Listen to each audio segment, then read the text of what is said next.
আমরা আমাদের NeoVim already কিন্তু আমরা Neoti ইনস্টল করেছি। অর্থাৎ আমরা যদি fc দ্বারা আমাদের প্রিভিয়াস কনফিগটাকে দেখি যে আমাদের Neoti আছে। এবং এর মাধ্যমে আমরা এখানে ফাইল ক্রিয়েট করতে পারি। অর্থাৎ লিডারি দ্বারা আমাদের Neotiটাকে ওপেন করব। আমরা যদি এতে প্রেস করি এরপর আমাদের ফাইল নাম লিখতে পারি যে main.go enter আমাদের ফাইলটা ক্রিয়েট হবে। এবং আমরা চাইলে এখানে ফোল্ডারও ক্রিয়েট করতে পারি। ফোল্ডার ক্রিয়েট করার জন্য এতে প্রেস করে আমাদের ফোল্ডারের নামটা লিখব। অবশ্যই এখানে ফরওয়ার্ড স্ল্যাশ দিয়ে এন্টার দেব। তাহলে আমাদের ফোল্ডারটা ক্রিয়েট হবে। আমরা যদি চাই যে আমাদের এখানে main.go যে ফাইলটা আছে এটাকে আমরা মুভ করব। তখন আমরা কি করতাম? আমাদের ফোল্ডার নামটা লিখতাম, তারপরে /এন্টার। তাহলে আমাদের এই ফোল্ডারের ভেতরে আমাদের main.go ফাইলটা মুভ হতো। কিন্তু আমাদের এইখানে যদি একাধিক ফাইল থাকতো, ধরা যাক আমাদের এইখানে foo.md and bar.md আমাদের এই ২ টা ফাইল আছে। আমরা চাচ্ছি যে এই ২ টা ফাইলকে একসাথে আমরা মুভ করব। আমরা ২ টাকে সিলেক্ট করে M এ প্রেস করলে এটা মুভ হচ্ছে না। সেই ক্ষেত্রে আমাদের কি করা লাগতেছে? আমরা একটা foo-তে M এ ক্লিক করতে পারি। দেন আমরা এখানে দিতে পারি যে আমাদের এক ফোল্ডার আপওয়ার্ড এটা চলে যাবে, এন্টার। এর মাধ্যমে আমাদের foo-টা আমাদের ফোল্ডারের বাহিরে চলে গেল। একইভাবে আমরা যদি চাই যে আমাদের বারটাকে মুভ করব, তখন আমরা কি করব? এখানে বারে চলে যাব, দেন বার, এন্টার। এখন এখানে একটা জিনিস খেয়াল করুন, আমাদের অনেকগুলো ফাইলকে যদি আমরা একসাথে মুভ করতে চাই, তখন আমাদের একটা হ্যাসেল পোহানো লাগতেছে। আমরা চাচ্ছি যে আমাদের ফাইল এবং ফোল্ডারগুলোকে আমাদের বাফারের মতো এডিট করব।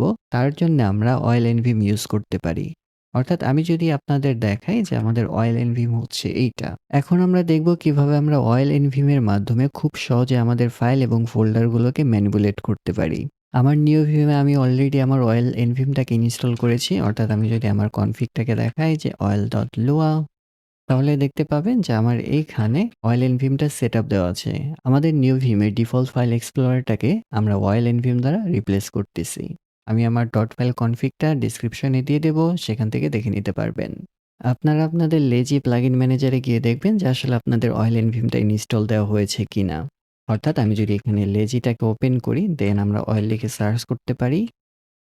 তাহলে আমরা দেখতে পাচ্ছি যে আমাদের অয়েল এনভিমটা ইনস্টল দেওয়া আছে। সো আমি এটাকে ক্লোজ করে দিচ্ছি। আমাদের অয়েলের ফাইল এক্সপ্লোরারটাকে ওপেন করার জন্যে আমরা মাইনাস কি প্রেস করব। এর মাধ্যমে আমরা দেখতে পাবো আমাদের প্রজেক্টে যতগুলো ফাইল বা ফোল্ডার আছে সবকিছুই এখানে শো করতেছে। এখানে আমরা চাচ্ছি যে আমাদের ফু এবং বার আছে। ২ টা ফাইলকে মুভ করে আমরা ফোল্ডারের ভেতরে রাখবো। তখন আমরা কি করব? আমরা ভিজুয়াল লাইন মোডে যেতে পারি NeoVim এর মতো। পুরোটুকু আমরা সিলেক্ট করব। এখানে ডি দ্বারা ডিলিট করতেছি। আমাদের ফোল্ডারের ভেতরে যাব। যাওয়ার পর আমি জাস্ট এইখানে পি দ্বারা পেস্ট করে দেব। আমাদের বাফারে যেরকম এডিট করতাম সেই রকম এখানে আমরা এডিট করতেছি। এখন আমরা এটাকে সেভ করার জন্যে আমরা :w লিখে এন্টার প্রেস করব। এখানে একটা ডায়ালগ চলে আসছে যে আমাদের ফাইলগুলো ফোল্ডারে মুভ হচ্ছে। আমরা কি চাই কিনা? হ্যাঁ, আমরা চাই। এর কারণে y তে প্রেস করব। তাহলে আমাদের ফাইলগুলো আমাদের ফোল্ডারে মুভ হবে। আমি যদি এখন এটাকে ক্লোজ করে আমাদের নিউটিটাকে ওপেন করি এবং আমাদের ফোল্ডারটাকে এক্সপ্যান্ড করি, তাহলে আমরা এখানে দেখতে পাচ্ছি যে আমাদের ২ টা ফাইল কিন্তু আমাদের ফোল্ডারের ভিতরে শো করতেছে। হ্যাঁ, আমাদের নিউটি থেকে আমরা ডিলিট করতে পারবো সিলেকশন করে। অর্থাৎ আমরা এখানে সিলেক্ট করেছি, ডি তে প্রেস করব, ওয়াই তে প্রেস করব। দেখতে পাচ্ছি যে ২ টা ডিলিট হয়েছে। কিন্তু এর থেকেও যে মজার বিষয় সেটা হচ্ছে আমরা আমাদের ওয়েলে যাব। দেন ধরা যাক আমরা এখানে আরো ২ টা ফাইল ক্রিয়েট করব। আমাদের এখানে একটা ফাইল থাকতে পারে main.go এবং ধরা যাক আমাদের আরেকটা utils লাগবে, সেটা হচ্ছে আমাদের utils.go এবং আমরা চাচ্ছি যে না আমরা এখানে আরেকটা ফোল্ডার ক্রিয়েট করব রিসোর্স নামে। সো আমরা এখানে রিসোর্স লিখে আমাদের ফরওয়ার্ড স্ল্যাশটা দিতে পারি। এখন আমরা নরমাল মোডে যেতে পারি এবং আমরা চাচ্ছি না যে আমাদের এখানে যে ফোল্ডারটা আছে এটা থাকে। এটাকে আমরা ডিলিট করব। সো আমরা এখানে ডিডি প্রেস করতে পারি, আমাদের ফোল্ডারটা ডিলিট হয়ে যাবে। এখন আমরা এটাকে সেভ করব। :w enter. তাহলে আমরা দেখতে পাচ্ছি যে আমরা এখানে ২ টা ফাইল ক্রিয়েট করেছি main.go, utils.go এবং আমাদের একটা ফোল্ডার ক্রিয়েট করেছি সেটা হচ্ছে আমাদের রিসোর্স এবং আমাদের ফোল্ডারটাকে আমরা ডিলিট করেছি। সো আমরা যদি এখন y তে প্রেস করি, তাহলে আমরা দেখতে পাচ্ছি আমাদের একটা রিসোর্স ফোল্ডার ক্রিয়েট হয়েছে। দেন আমাদের ২ টা ফাইল ক্রিয়েট হয়েছে।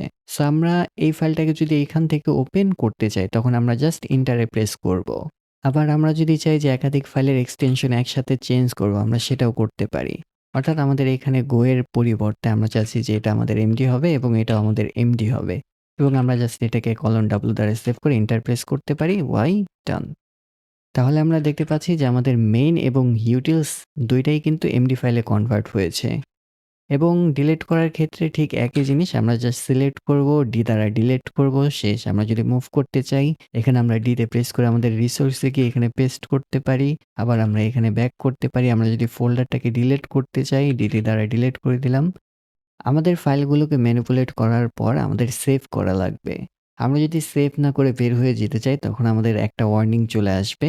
কিন্তু আমরা যদি চাই যে আমাদের ফাইলের মডিফিকেশন এর প্রয়োজন নেই, আমরা আগের অবস্থানে ব্যাক করব, তখন আমরা ফোর্সলি এখান থেকে বের হয়ে যেতে পারি।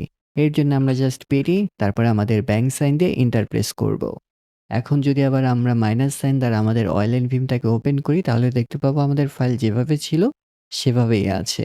বাট আমি চাচ্ছি যে আমাদের সবকিছু ডিলিট করব। সো আমি এখানে ডি তে প্রেস করে এটাকে সেভ করার জন্য কলন ডাব্লু, তারপরে এন্টার প্রেস করব। আমাদের অয়েল এন্ড ভিম থেকে বের হওয়ার জন্য আমরা চাইলে কলন কিউ কমান্ডটা রান করতে পারি, অথবা আমরা যদি কলন বিডি কমান্ডটাকেও রান করি সেটাও কাজ করবে। এরপর আমরা এন্টার প্রেস করব। তাহলে আমাদের অয়েল এন্ড ভিমের ডায়ালগটা চলে যাবে। আমি একটা কাস্টম কিম্যাপ সেট করেছি, আমি আপনাদের দেখাতে পারি ইনিট লোয় হয়তোবা, অথবা আমার কিম্যাপের ভেতরে। আমি এই কিম্যাপটা ব্যবহার করে থাকি আমার কারেন্ট বাফারকে ক্লোজ করার জন্যে। আপনারা চাইলে কন্ট্রোল কিউ এর পরিবর্তে এখানে কন্ট্রোল ডাব্লু ব্যবহার করতে পারেন, যেটা আপনার প্রেফারেন্স অনুযায়ী যায়। বাট আমি এখানে কন্ট্রোল কিউই প্রেফার করি। যেহেতু আমাদের ফাইল বা ফোল্ডারগুলোকে ডিলিট করেছি, অবশ্যই আমাদের এখানে কোনো কিছুই থাকবে না।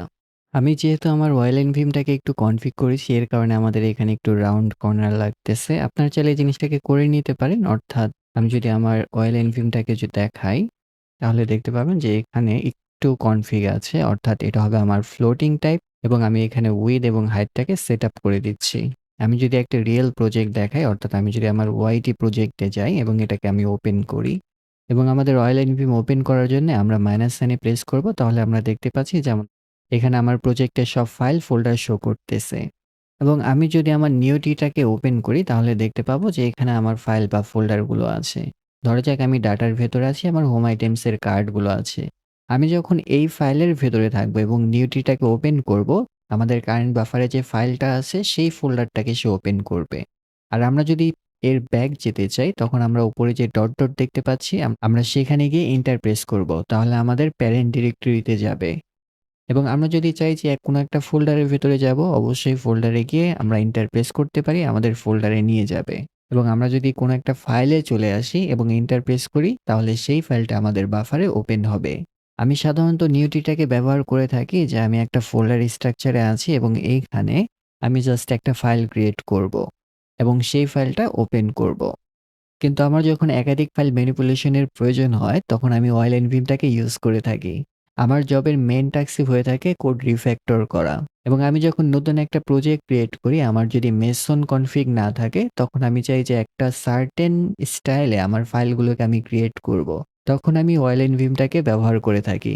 আমি হয়তোবা আপনাদের দেখাইনি, অর্থাৎ আমি যদি চাই যে নেস্টেড ফোল্ডারের ভেতরে একটা ফাইল ক্রিয়েট করব, আমি আমার এক্সটেন্ড ফোল্ডারের ভেতরে আছি। আমি যদি ইনসার্ট মোডে গিয়ে একটা ফোল্ডারের নাম লিখে, ধরা যাক আমাদের ফোল্ডারই হবে, এবং এই ফোল্ডারের ভেতরে আমরা চাচ্ছি যে একটা ফো নামে ফাইল থাকবে, foo.md, এবং এটাকে আমরা সেভ করতে পারি।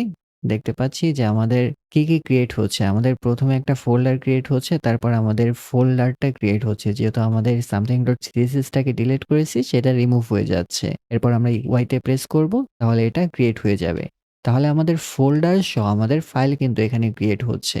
আমরা চাইলে আমাদের নিউ ট্রি দ্বারাও এটাকে ক্রিয়েট করতে পারি। অর্থাৎ আমি যদি এখানে আসি যে আমাদের এখানে ফোল্ডার আছে। আমি চাচ্ছি এইখানে আমার ফুটার একটা ফোল্ডার থাকবে, তারপর আমাদের একটা সিএসএস ফাইল থাকবে। সো আমি এখানে এতে প্রেস করে আমাদের ফুটার লিখতে পারি। দেন আমাদের ফরওয়ার্ড স্ল্যাশ ফোল্ডারের জন্য এরপর আমাদের something footer.css or foo.css whatever enter press করব। তখন আমরা দেখতে পাবো যে আমাদের ফুটার ফোল্ডারটা ক্রিয়েট হয়ে আমাদের foo.css-টা ক্রিয়েট হয়েছে। আমরা যদি চাই যে আমাদের ফুটার ফোল্ডারটাকে ডিলিট করব, আমাদের নিউ টি থেকে আমরা যখন জাস্ট টি-তে প্রেস করব, ওয়াই-তে প্রেস করব, এন্টার। এবং আমরা যদি আমাদের অয়েল থেকে এটাকে ডিলিট করতে চাই, আমাদের অয়েলে চলে যাব। দেন আমাদের এখানে ফোল্ডার আছে, আমরা জাস্ট ডিলিটে প্রেস করব। অর্থাৎ আমাদের বাফারে যেরকম আমরা এডিট করতাম, ঠিক সেই রকমভাবে আমাদের অয়েলে এডিট করব। কলন ডাব্লিউ দ্বারা সেভ করব। আমাদের একটা ডায়ালগ আসবে, আমরা যদি মডিফাই করতে চাই, ওয়াইতে প্রেস করব। এটা আমাদের মডিফাই হয়ে যাবে। কিন্তু আমরা যখন কোনো একটা ফাইল ক্রিয়েট করে যে সামথিং এখানে ক্রিয়েট করেছি, আমরা এখন এটাকে মডিফাই করতে চাই না, তখন আমরা জাস্ট বিডি ব্যাংক সাইন দ্বারা এখান থেকে বের হয়ে যেতে পারি। যেহেতু আমাদের এই ফাইলটা ডিলিট করেছি এটা আমাদের বাফারে নেই। সো আমরা এটাকে ক্লোজ করার জন্য বিডি ব্যাং লিখে এন্টার প্রেস করব এবং অলস গুড। আশা করি আপনারা এই সিম্পল কমান্ডগুলো জানেন। দেখুন আপনাদের কোন প্লাগইনটা ভালো লাগে। আপনারা চাইলে নিউটি ব্যবহার করতে পারেন অথবা আপনারা চাইলে অয়েল এনভিমটাকে ব্যবহার করতে পারেন। তবে আমি নিউটি এবং অয়েল এনভিম ২ টাই ব্যবহার করে থাকি।